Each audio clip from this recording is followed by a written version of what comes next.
Lattice energy, lattice energy देखो, lattice energy क्या होती है समझना आप।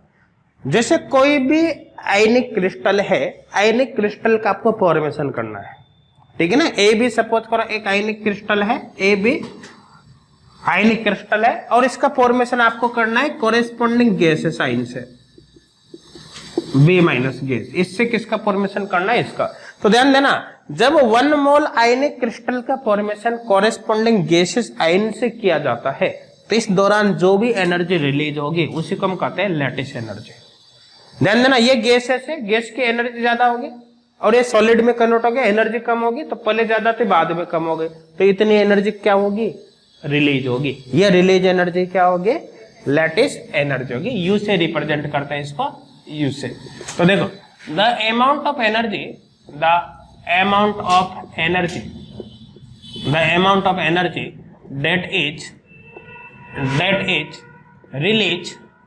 that is released when 1 mole of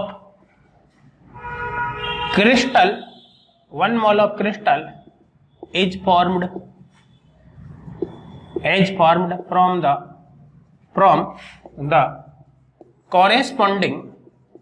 corresponding gaseous ions.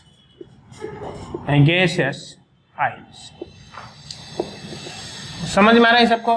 The amount of energy that is release when 1 mole of crystal is formed from the corresponding gases ion.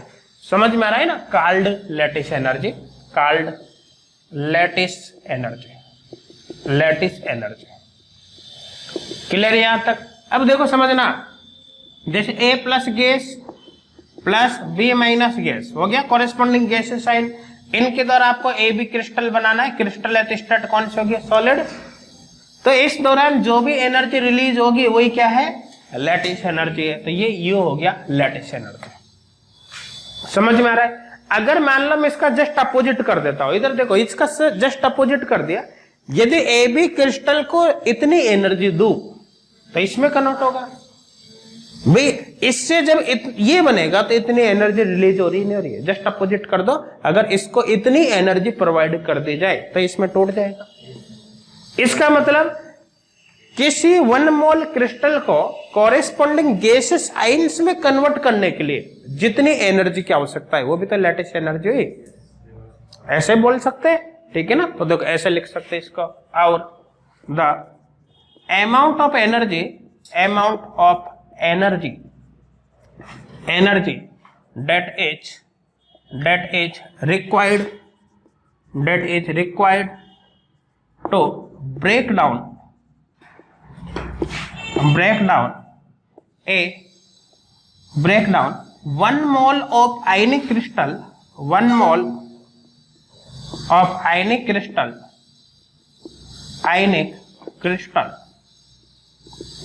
into corresponding gaseous ions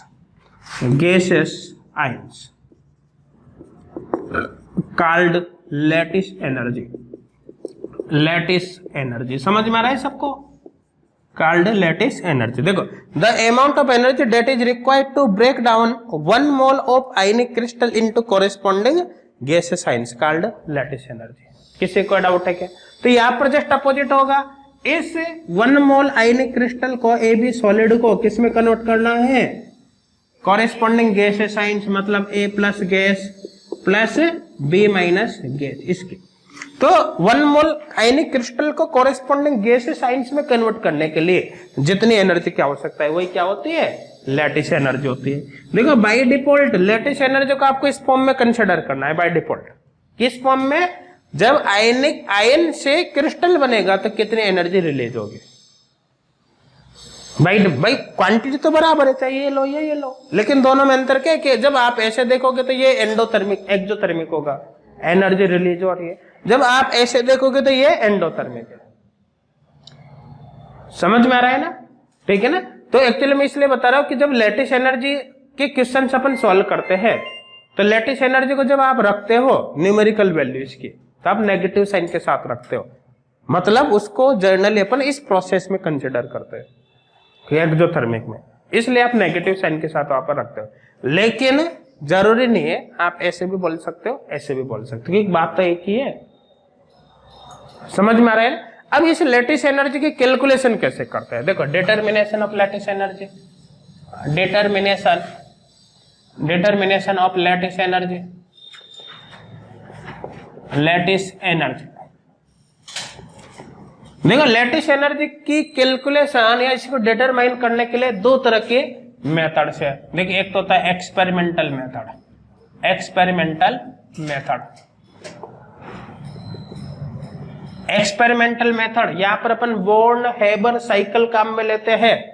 देखो, experimental method यहां पर क्या काम में लेते हैं? Born Haber cycle, Born Haber cycle. समझ में आ रहा है? देखो, एक होता है एक थ्योरेटिकल मेथड, थ्योरेटिकल मेथड। देखो, थ्योरेटिकल मेथड यहां पर अपन बोर्न लिंडे इक्वेशन काम में लेते हैं। देखो, बोर्न लिंडे इक्वेशन यहां पर ये काम में लेते हैं, बोर्न लिंडे इक्वेशन है ना, लिंडे बोर्न लिंडे इक्वेशन ये यहां पर काम में लेते हैं। ठीक है, तो दो मेथड हो गए, एक तो एक्सपेरिमेंटल है, एक थ्योरेटिकल मेथड है। यहाँ पर एक्सपेरिमेंटल मेथड में बोर्न हेबर साइकिल काम में लेते हैं, और थ्योरेटिकल मेथड में हम एक इक्वेशन काम में लेते हैं जिसको कहते हैं बोर्न लैंडे इक्वेशन। ठीक है ना? देखो, सबसे पहले हम बात करते हैं बोर्न हेबर साइकिल की। हेडिंग डालना Born Haber cycle, Born Haber cycle. ठीक है ना, बोर्न हेबर साइकिल। ठीक है ना? देखो, बोर्न हेबर साइकिल के द्वारा आप लैटिस एनर्जी कैसे कैलकुलेट करोगे? सपोज करो आपको NaCl क्रिस्टल का फॉर्मेशन करना है। करने का मतलब है कि आपको एक्चुअली लैटिस एनर्जी NaCl की चाहिए। आपको देखना है कि NaCl के लिए लैटिस एनर्जी क्या होगी, ये आपको देखना है। भाई, जिस क्रिस्टल की लैटिस एनर्जी आपको कैलकुलेट करनी है, आप उस क्रिस्टल का फॉर्मेशन करो। तो क्रिस्टल आपको क्या करना है? बनाना है। तो देखो, क्या बनाना है? NaCl बनाना है। कैसे बनाओगे? देखो, NaCl को आप बनाओगे तो सबसे पहले तो रिएक्शन लिख दो। देखो, Na और यहां पर कर दिया अपने 1/2 Cl2, और यहां पर यह हो गया NaCl सॉलिड, ये हो गया। देखो, इस रिएक्शन के दौरान जो भी चेंज होगा एनर्जी में, वो एंथैल्पी चेंज हो गया, डेल्टा H है या नहीं? देखो, ध्यान देना, क्या करना क्या है, जिस क्रिस्टल के लिए आपको लैटिस एनर्जी कैलकुलेट करनी है ना, उस क्रिस्टल का आप बनाओ किससे? एलिमेंट के द्वारा। NaCl का फॉर्मेशन करना है इस तरह से। ठीक है ना? अब देखो, सोडियम की जो स्टेट होती है वो कौन सी होती है? सॉलिड होती है ना। जब क्लोरीन की गैस होती नहीं होती। समझ में आ रहा है ना? तो देखो, अब आपको इनसे ये क्रिस्टल बनाना है, तो भैया डायरेक्ट बनेगा क्या? ऐसा थोड़ी कि डायरेक्ट ये काम में आ जाएगा, सोडियम Na सॉलिड, ये डायरेक्ट इस तरह से काम में आएगा, ये होगा, ऐसा नहीं होता। आपको स्टेप बाय स्टेप चलना है। जब भी कोई केमिकल रिएक्शन होती है, केमिकल रिएक्शन में हमेशा ध्यान देना, केमिकल रिएक्शन में हमेशा गैस ही काम में आती है। मतलब रिएक्शन के दौरान गैस में कन्वर्ट होता है। ठीक है ना? और एटॉमिक स्पीशीज काम में आती है। देखो, समझना, यहां पर होता क्या है कि सबसे पहले ये जो सॉलिड है ना, ये गैस में कन्वर्ट होगा, ये फिर ये जो गैस बनी है इसमें से इलेक्ट्रॉन निकलेंगे, Na गैस +1। समझ में आ रहा है ना? मैंने अभी बोला है आपको कि एक केमिकल रिएक्शन में गैसेस आयन ही काम में आते हैं। जब क्रिस्टल बनेगा ना, गैसेस आयन ही काम में आएगा। तो गैस आएगा तो भाई सॉलिड होगा, तब भी वो गैस में ही जाएगा, और गैसेस आयन्स काम में आएंगे, मतलब वो जो गैस भी बनेगी वो भी आयन में कन्वर्ट हो गया आगे। समझ में आ रहा है? तो देखो, सॉलिड को जब गैस में कन्वर्ट करेंगे तो सब्लिमेशन एनर्जी की रिक्वायरमेंट होगी ना, तो सब्लिमेशन एनर्जी को ऐसे रिप्रेजेंट कर दे, सॉलिड टू गैस। फिर इस सॉलिड में से इलेक्ट्रॉन निकालोगे तो उसको आयनाइजेशन पोटेंशियल कहते हैं। आयनाइजेशन पोटेंशियल एक आइसोलेटेड गैसेस एटम के वैलेंस शेल से 1 इलेक्ट्रॉन रिमूव करने के लिए जितनी एनर्जी की आवश्यकता होती है वो आईपी होता है। आईपी पढ़ेंगे अलग से अपन, अभी आपको थोड़ा बहुत तो पता होगा इसे सबको। आईपी क्या होता है? आइसोलेटेड गैसेस एटम के वैलेंस शेल से 1 इलेक्ट्रॉन रिमूव करने के लिए आवश्यक एनर्जी। तो जैसे आप सब्लिमेशन एनर्जी दोगे तो सॉलिड से गैस हो गया, आईपी दोगे तो इसमें से 1 इलेक्ट्रॉन बाहर निकल जाएगा, ये -1 इलेक्ट्रॉन। समझ में आ गया सबको? अब देखो ये इस फॉर्म में आ गया। क्या Cl2 डायरेक्ट काम में आएगा? नहीं आएगा, हमेशा एटम्स ही इन्वॉल्व होते हैं रिएक्शन में, तो इसका भी भाई एटमाइजेशन होगा। तो देखो जब आप Cl2 को एटम के अंदर कन्वर्ट करोगे तो देखो इधर देखो, आप यहां पर मैं अलग से बना रहा हूं, देखो Cl2 इसके अंदर ये बॉन्ड है Cl, इसका आपने बॉन्ड डिसोसिएशन एनर्जी दे D, तो ये क्या होगा 2Cl, इसमें कन्वर्ट होगा ना। D का मतलब है dissociation energy, bond dissociation energy, bond dissociation energy.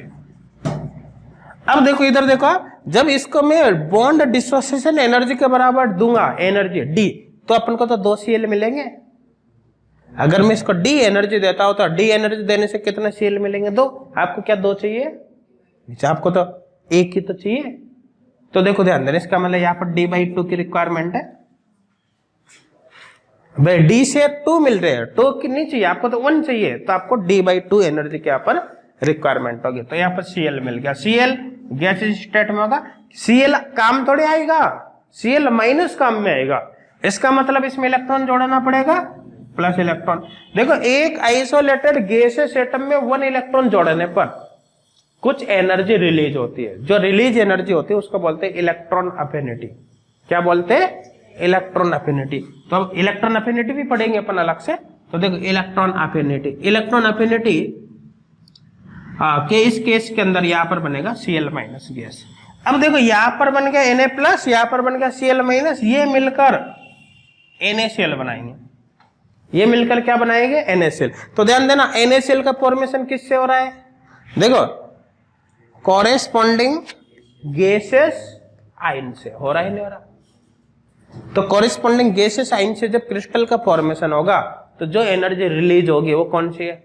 Lattice energy है ना, तो ये होगी लैटिस एनर्जी। इसका मतलब इस प्रोसेस के दौरान जो नेट एंथैल्पी चेंज हो रहा है ΔH, वो इन सभी एनर्जीज का सम होगा, नहीं होगा? सभी एनर्जीज का क्या होगा? सम होगा। ये लिख रखा है सबने इधर वाला, लिख रखा है ना, देखो। तो यहां पर अपन इस तरह से लिख सकते हैं इसको, देखो जो ΔH है वो इन सभी एनर्जीज का सम होगा। तो देखो ΔH इक्वल देखो S plus IP plus D/2 plus EA plus U, ये होगा यहां पर। समझ में आ रहा है सबको? ठीक है ना। तो देखो एंथैल्पी चेंज ΔH इक्वल यहां पर होगा sublimation energy plus IP plus dissociation energy by 2 plus electron affinity plus lattice energy, है ना। इन सभी को लिख देता हूं। देखो सब्लिमेशन एनर्जी, इसका मतलब है सब्लिमेशन एनर्जी। देखो सब्लिमेशन एनर्जी, देखो सब्लिमेशन एनर्जी, आप सॉलिड से गैस बनाओगे ना, सॉलिड से गैस बनाओगे, एनर्जी देनी पड़ेगी, रिलीज होगी, देनी पड़ेगी। तो प्रोसेस कौन सा हुआ? एंडोथर्मिक प्रोसेस में आपको पॉजिटिव साइन काम में लेना है, ठीक है ना। वो आगे लिखा दूंगा मैं। देखो आईपी का मतलब आयनाइजेशन पोटेंशियल, आयनाइजेशन पोटेंशियल, समझ में आ रहा है ना। डी क्या है? Bond dissociation energy, bond dissociation energy. देखो ए क्या है?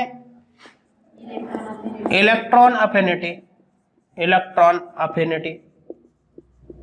समझ में आ रहा है ना। यू क्या है? लैटिस एनर्जी,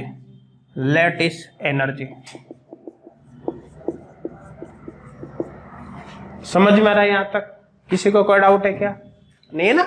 अब देखो ध्यान देना, अगर आपको देखो सब्लिमेशन एनर्जी, सोडियम की सब्लिमेशन एनर्जी पता हो, सोडियम का आईपी पता हो, सोडियम क्लोरीन के लिए बॉन्ड डिसोसिएशन एनर्जी डी पता हो, और इसके इलेक्ट्रॉन अफिनिटी आपको पता है, ये सब स्टैंडर्ड वैल्यू सबको पता है। आप नेट पे भी सर्च करोगे तुरंत पता चल जाएगा कि इनकी वैल्यू क्या है, ठीक है ना। इनकी सबकी वैल्यू जैसे यहां पर रखोगे रखते ही ये आपको पता है कि इस रिएक्शन की तरह एंथैल्पी चेंज इतना है, ये आपको पता है, ये आपको पता है, ये आपको पता है, ये आपको पता है, तो लेटेस्ट एनर्जी निकलेगी नहीं निकलेगी? निकलेगी ना। कहने का मतलब है कि सब वैल्यू आपको गिवन होती है, एक वैल्यू छोड़ दी जाती है।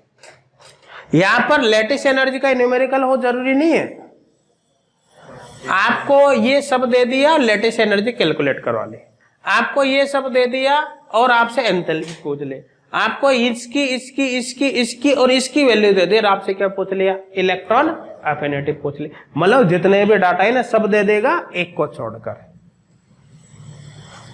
समझ में आ रहा है ना? अच्छा, अगर मान लो सपोज करो सोडियम गैस ही होता रूम टेम्परेचर पे, तो सब्लिमेशन एनर्जी की रिक्वायरमेंट खत्म हो जाती, क्योंकि पहले से गैस है ना। तो ऐसे केस में आप यू ढूंढने लग जाओ, सब्लिमेशन एनर्जी तो दी ही नहीं, उसमें जरूरत ही नहीं। समझ में आ रहा है इन सबको? तो जो आपको डाटा दे रखा है ना उनको ध्यान से देखना, आपको न्यूमेरिकल सोल्व करते समय वो रखना है। अब एक बात और समझना है यहाँ पर, देखो जब भी आप न्यूमेरिकल सोल्व करोगे आपको ये ध्यान रखना है कि जो एंडोथर्मिक प्रोसेस है, मतलब जहां पर एनर्जी एब्जॉर्ब होती है, उनकी वैल्यू ऑलवेज इस फॉर्मूले में पॉजिटिव साइन के साथ रखनी है। चाहे एग्जाम में आपको दे या नहीं दे, आपको हमेशा किसके साथ रखनी है? पॉजिटिव साइन के साथ। और जहां पर एनर्जी रिलीज होती है, मतलब जो एक्सोथर्मिक प्रोसेस है, उनकी वैल्यू ऑलवेज आपको नेगेटिव साइन के साथ इस फॉर्मूले में रखनी है। समझ में आ रहा है ना? तो देखो यहाँ पर इंपॉर्टेंट करके लिख देता हूं मैं, देखो फॉर न्यूमेरिकल्स। देखो न्यूमेरिकल्स के लिए आपको क्या ध्यान रखना है?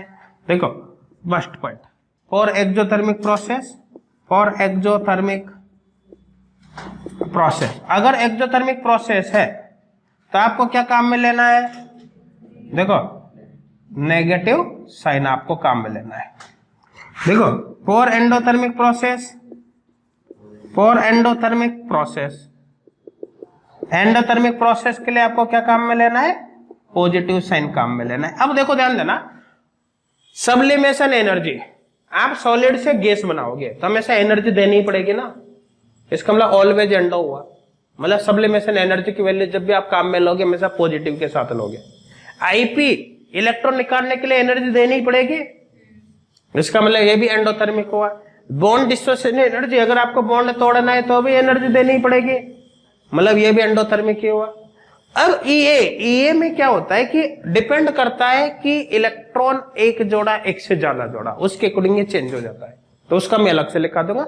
लेटिस एनर्जी, देखो यहाँ पर क्रिस्टल का फॉर्मेशन कर रहे हो तो हमेशा नेगेटिव के साथ आपको रखना है, ठीक है ना। तो देखो यहां पर ये हो गया, इधर देखो जैसे एस आईपी एंड डी, ये तो भाई ऑलवेज आपको प्लस के साथ काम में लेनी क्योंकि एंडोथर्मिक ही है, ठीक है ना।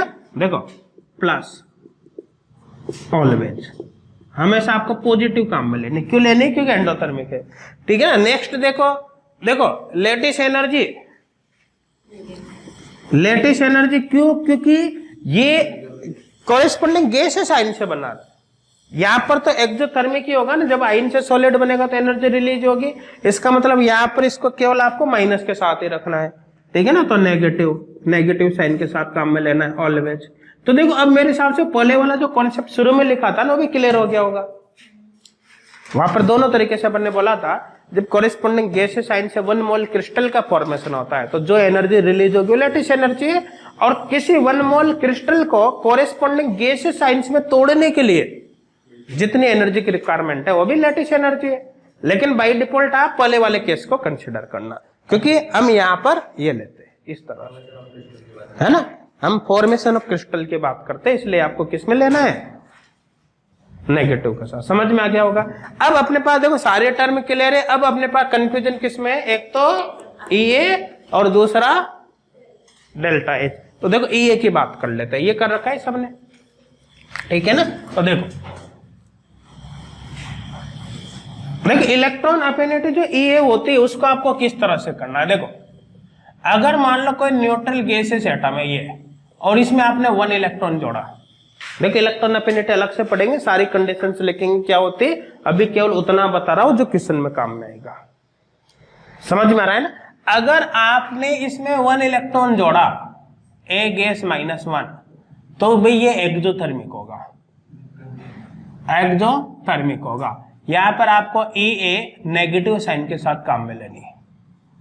एग्जाम्पल जैसे देखिए Cl गैस प्लस इलेक्ट्रॉन और यहां पर हो गया Cl माइनस। तो आपको यहाँ पर एक्सोथर्मिक प्रोसेस देखना है, ये एक्सोथर्मिक होगा मतलब एनर्जी आ रिलीज हो गया। ये आपको कैसे लेना है, ये लिखी दिया इसी का एग्जाम्पल, ये आपको नेगेटिव के साथ काम में लेना है। तो कहने का मतलब जब isolated gases atom, neutral isolated gases atom जिसपे कोई चार्ज नहीं है, उसके अंदर 1 इलेक्ट्रॉन जोड़ोगे तो आपको Ea माइनस के साथ काम में लेनी है। और यदि एक से ज्यादा इलेक्ट्रॉन जोड़ते हैं, जैसे ए गैस प्लस n इलेक्ट्रॉन, यहां पर हो गया a माइनस n, ठीक है ना। n जो यहां पर है, n की वैल्यू देखो 2 3 4 जो भी हो, लेकिन n इक्वल 1 नहीं होना चाहिए, क्योंकि n इक्वल 1 तो इस कैटेगरी में जाएगा भाई। n के स्थान पे 1 रखते तो ऊपर वाला केस हो जाएगा ना, एक से ज्यादा होना चाहिए। कनेक्ट यहां पर ये लिख देता हूं, n ग्रेटर देन 1 होना चाहिए। हमने क्या कहा कि न्यूमेरिकल्स के लिए आपको अगर एक्सोथर्मिक प्रोसेस है तो आपको नेगेटिव साइन काम में लेना है, एंडोथर्मिक प्रोसेस है तो इस फॉर्मूले में आपको कौन सा साइन काम में लेना है, positive.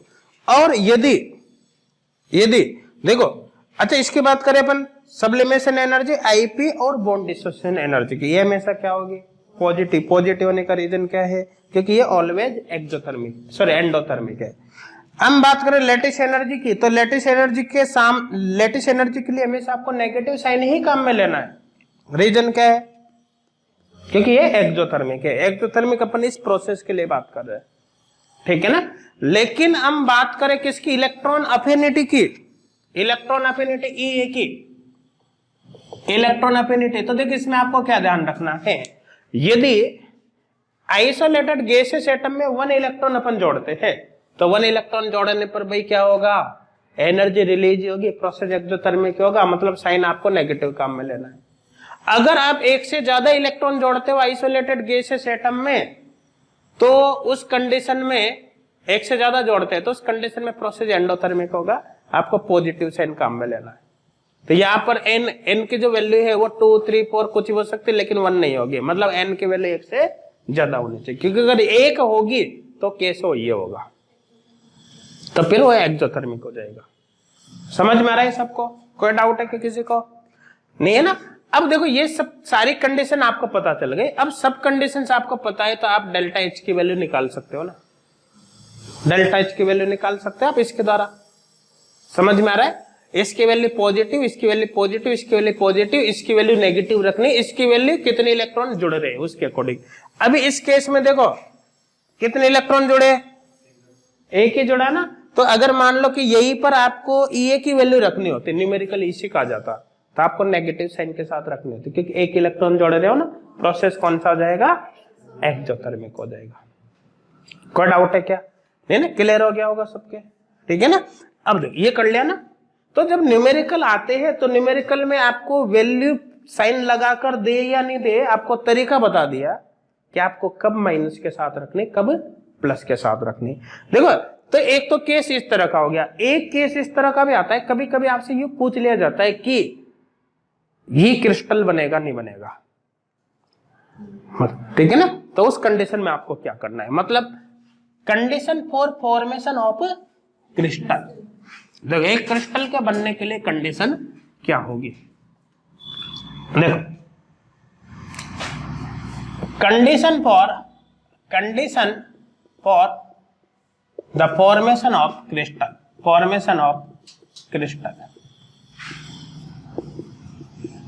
Condition for formation of crystal.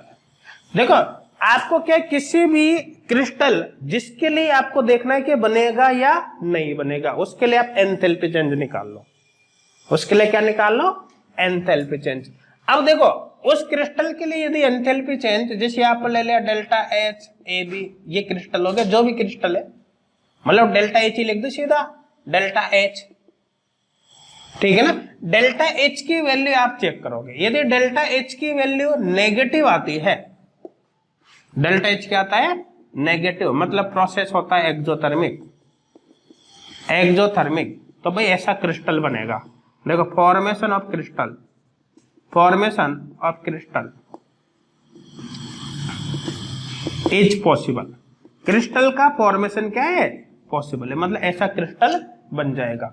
लेकिन ध्यान देना, यदि डेल्टा एच की वैल्यू पॉजिटिव आ जाती है, डेल्टा एच की वैल्यू पॉजिटिव आने का मतलब क्या हुआ, प्रोसेस कौन सा हो गया, एंडोथर्मिक है। तो प्रोसेस अगर एंडोथर्मिक होता है तो ऐसे केस में क्रिस्टल का फॉर्मेशन नहीं होगा। देखो, formation of crystal, formation of crystal, crystal is not possible, is not possible. Crystal का फॉर्मेशन अब क्या होगा, पॉसिबल नहीं होगा। ये समझ में आ रहा है सबको, कोई डाउट है क्या किसी को? तो देखो, क्रिस्टल बनेगा नहीं बनेगा इसके लिए आपको क्या चेक करना है, डेल्टा एच। डेल्टा एच मतलब एंथैल्पी ऑफ रिएक्शन हो गई है ना, या enthalpy of the formation of crystal हो गया। देखो ये हो गया enthalpy, enthalpy of the formation of crystal, ये हो गया enthalpy of formation of crystal. तो enthalpy of formation of crystal negative आती है, मतलब प्रोसेस एक्सोथर्मिक होता है तो क्रिस्टल नहीं बन सकता, उसका फॉर्मेशन पॉसिबल नहीं है। लेकिन पॉजिटिव आती है, प्रोसेस एंडोथर्मिक है तो क्रिस्टल का फॉर्मेशन, सॉरी इसमें हो गया ना, एक्सोथर्मिक है तो क्रिस्टल का फॉर्मेशन हो सकता है, लेकिन एंडोथर्मिक है तो क्रिस्टल का फॉर्मेशन नहीं हो सकता। कोई डाउट है क्या तक? नहीं ना, समझ में आ रहा है, ये कर रखा है सबने। तो देखो, यहां से जब भी आप न्यूमेरिकल सॉल्व करोगे, यहां से जब भी आपको न्यूमेरिकल सॉल्व करना है तो आप क्या करोगे, देखो सबसे पहले तो भाई आपको फॉर्मूला बनाना पड़ेगा, फिर फॉर्मूले में वैल्यू रखकर आपको न्यूमेरिकल सॉल्व करने होंगे, मतलब 2 स्टेप हो गए ऑटोमेटिक यहाँ पर। भाई फॉर्मूला बनाओगे तभी तो आगे न्यूमेरिकल आएगा ना। देखो जैसे सपोज करो अपन को इसकी बात करनी है, Al2O3 इसकी बात करनी है, ठीक है ना। तो देख Al2O3, देखो यहाँ पर 2Al solid plus 3/2 auto gas, और इससे बनेगा Al2O3, यही होगा ना, ये डेल्टा एच, ठीक है ना। अब देखो 2 एल्यूमिनियम है तो यहाँ पर देखो एल्यूमिनियम को सॉलिड से किसमें, गैस में ले जाना है ना, तो 2Als, 2 है तो 2s आएगा भैया, 2s, s का मतलब सब्लिमेशन हो गया ना बेटा, 2 है इसलिए 2s लिखा, समझ में आ रहा है। अब देखो यहाँ पर ऑक्सीडेशन स्टेट तो +3 है या नहीं है, इसके -2 है, तो इसका मतलब यहाँ पर जो आप एनर्जी दोगे ना वो होगा, देखो Ip1 + Ip2 + Ip3, मतलब एक इलेक्ट्रॉन निकालने के लिए Ip1 हो गया, दूसरा निकालोगे तो Ip2, तीसरा होगा तो Ip3। अच्छा, एग्जाम के अंदर आपसे पूछा कि एल्यूमिनियम का Ip इतना है, आपको कुछ और दे ही नहीं रखा, इसका मतलब उसने डायरेक्ट ही सम दे दिया सबका मिलाकर, ठीक है ना। तो आप इसको ऐसे भी लिख सकते हो, ये हो गया Ip1 + 2 + 3, समझ में आ रहा है, तीनों Ip का सम हो गया, ठीक है ना। तो देखो ऐसा जैसे ही आप दोगे, ये देते ही क्या हो जाएगा, ये किस में चला जाएगा, Al + 3 गैस में। लेकिन ध्यान देना, एक एटम थोड़ी है, ये तो 2 है, इसका इसको 2 से मल्टीप्लाई करो, तो यहाँ पर भी क्या करना पड़ेगा आपको, 2 से मल्टीप्लाई करना पड़ेगा, इस तरह से, ये इसको 2 से मल्टीप्लाई करते हैं, या फिर इस ऐसे लिख दो, देखो 2 × Ip1 + 2 + 3, ये समझ में आ रहा है ऐसा क्यों किया, क्योंकि एक के लिए चाहिए उतनी, तो ये तो डबल है इसलिए 2 आ गया। देखो ये अब इस फॉर्म में आ चुका है, कॉरेस्पॉन्डिंग गैसीय साइन के फॉर्म में। ऑक्सीजन, देखो ऑक्सीजन O2 मॉलिक्यूल के फॉर्म में, अब देखो O2 को आपको 2O में कन्वर्ट करना है, तो कितने एनर्जी की रिक्वायरमेंट है, बॉन्ड डिसोसिएशन एनर्जी के बराबर। अब देखो आपको तो यहाँ पर 3 ऑक्सीजन एटम चाहिए ना, एक डी से 1 ऑक्सीजन एटम, एक डी से 2 ऑक्सीजन एटम मिलेगा, एक डी से 2 ऑक्सीजन एटम मिलेगा, मतलब अगर आपको एक ही ऑक्सीजन एटम चाहिए होता तो आपको 1/2 डी की रिक्वायरमेंट होगी, तो 3 चाहिए तो 3/2 हो जाएगा, होगा नहीं होगा। तो यहां पर आपको करना है 3/2 डी, जिससे आपको 3 ऑक्सीजन एटम मिलेंगे गैसीय स्टेट में। अब देखो ऑक्सीजन एटम आपको किस में कन्वर्ट करना है, O-2 में, अब 3 है तो 3 करने हैं ना, तो देखो एक के लिए एनर्जी ये हो गया, E इलेक्ट्रॉन अफिनिटी का, कैसे इलेक्ट्रॉन जोड़ रहे हो, तो 1 + 2, 2 जोड़ोगे ना और ये भी कितनी 3 है, या इसको ऐसे लिख दो आप, देखो इस तरह से EA1 प्लस EA2। एग्जाम में अलग अलग नहीं देता, वो एक साथ ही देता है कि ऑक्सीजन की इलेक्ट्रॉन अफिनिटी इतनी, इसका मतलब उसने जोड़ के खुद नहीं दे दी। तो अब 2 इलेक्ट्रॉन जुड़ गए यहाँ पर, हैंड हो गया ना ऑटोमेटिक, अब समझ में आ गया होगा, ठीक है ना। तो देखो अब ये भी हो गया और ये भी हो गया, अब ये मिलकर क्या बनाएंगे, क्रिस्टल बनाएंगे। तो जितने एनर्जी रिलीज होगी वो हो गई लैटिस एनर्जी। समझ में आ रहा है। तो यहाँ पर देखो फॉर्मूला क्या हो जाएगा, डेल्टा एच इक्वल, देखो 2s plus 2 IP1 plus 2 plus 3 ऐसे लिख दो, प्लस ये हो गया 3/2 D प्लस देखो 3EA1 प्लस 2 प्लस U। अब न्यूमेरिकल में बचा क्या है, अगर फॉर्मूला बना दिया तो वैल्यू तो आपको रखनी है। फॉर्मेशन ऑफ क्रिस्टल अगर आपसे पूछा जाता है तो आपको इन सब की वैल्यू दी जाएगी, आपको डेल्टा एच कैलकुलेट करना है। डेल्टा एच नेगेटिव आ गया तो क्रिस्टल बनेगा, पॉजिटिव आ गया तो क्रिस्टल नहीं बनेगा। समझ में आ रहा है, कोई डाउट है क्या किसी को? ये कर रखा है कि सब नहीं वाला कर रखा है, देखो ध्यान देना। अब देखो फॉर्मूला बनाने के लिए जितना अपन बता रहे हैं ना उतना टाइम नहीं लगता, तुरंत बन जाता है। कैसे बनता है इधर देखो आप, जैसे मैं यहाँ पर नेक्स्ट केस ले रहा हूं, SnO2 ले रहा हूं, जैसे इसके लिए सपोज करो डायरेक्ट ही फॉर्मूला बना रहा हूं मैं। इधर देखो सभी, डेल्टा एच इक्वल SN एक ही है ना, सॉलिड होता है लिक्विड गैस होता है, सॉलिड होता है, तो S हो गया, एक है तो एक ही चाहिए, बस इसको किस में ले जाना है, SN +4 में, ये तो +4 है, ये -2 है, +4 में ले जाना है तो IP1 + 2 + 3 + 4 ये हो गया। फिर इसका काम तो हो गया, इसका O2 से O बनाना है, 2 ऑक्सीजन एटम चाहिए, एक के लिए D/2 तो 2 के लिए D, एक के लिए D/2 चाहिए ना तो 2 के लिए D, तो यहां पर D हो गया। समझ में आ रहा है। अब 2 ऑक्सीजन एटम को O-2 में ले जाना है तो यहां पर हो गया 2EA1 + 2, 2 ऑक्सीजन एटम है ना, जैसे यहाँ पर 3 तो 3 चाहिए थी, यहाँ पर तो 2 ही तो 2, अब दोनों आइंस में होगी कन्वर्ट। अब आपको यहाँ पर क्या करना है, लैटिस एनर्जी यू, ये वही फॉर्मूला बन गया। आपको लगता है टाइम लगेगा? नहीं लगेगा। समझ में आ रहा है, तुरंत पता चल जाएगा क्या करना है। जैसे इसी का बता रहा हूं, आप देखो हमने लिखा जैसे Al2O3, वो तो क्या समझाने के लिए पूरा लिखा है यहाँ पर, अब समझ में आ गया तो अब इसके बाद कुछ दिक्कत नहीं आएगी, डायरेक्ट हो जाएगा। देखो डेल्टा एच आपको चाहिए कितने एल्यूमिनियम में, 2s, ठीक है ना। एल्यूमिनियम को +3 में ले जाओगे, 2 एल्यूमिनियम को ले जाओगे तो 2 +3 में ले जाओगे तो IP1 + 2 + 3 हो गया, नहीं +3 ये -2, 3 ऑक्सीजन एटम है, एक के लिए D/2 चाहिए तो 3 के लिए 3/2D, तो ये हो गया 3/2D हो गया। एक ऑक्सीजन एटम को -2 में ले जाओगे तो EA1 + 2, 3 है तो 3 से मल्टीप्लाई होगा, 3EA1 + 2 + 3, दोनों आइंस में कन्वर्ट हो गए, लास्ट में क्या जुड़ेगा, लैटिस एनर्जी। देखो लगा के टाइम लगेगा कि टाइम नहीं लगेगा, तुरंत हो जाएगा। फॉर्मूला बना लिया, अब न्यूमेरिकल में कुछ भी नहीं, अब तो आपको केवल और केवल क्या लिखना है, आपको केवल वैल्यू रखकर क्वेश्चन सॉल्व करना है।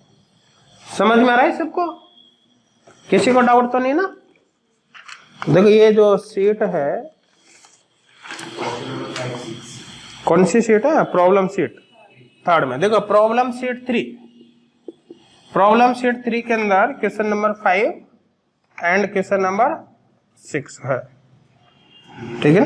Question number 5 and question number 6 आप इनको एक काम करना, सोल्व करके देखना ना, सोल्व करके देखना, फिर अपन कल डिस्कस करते हैं इन पर।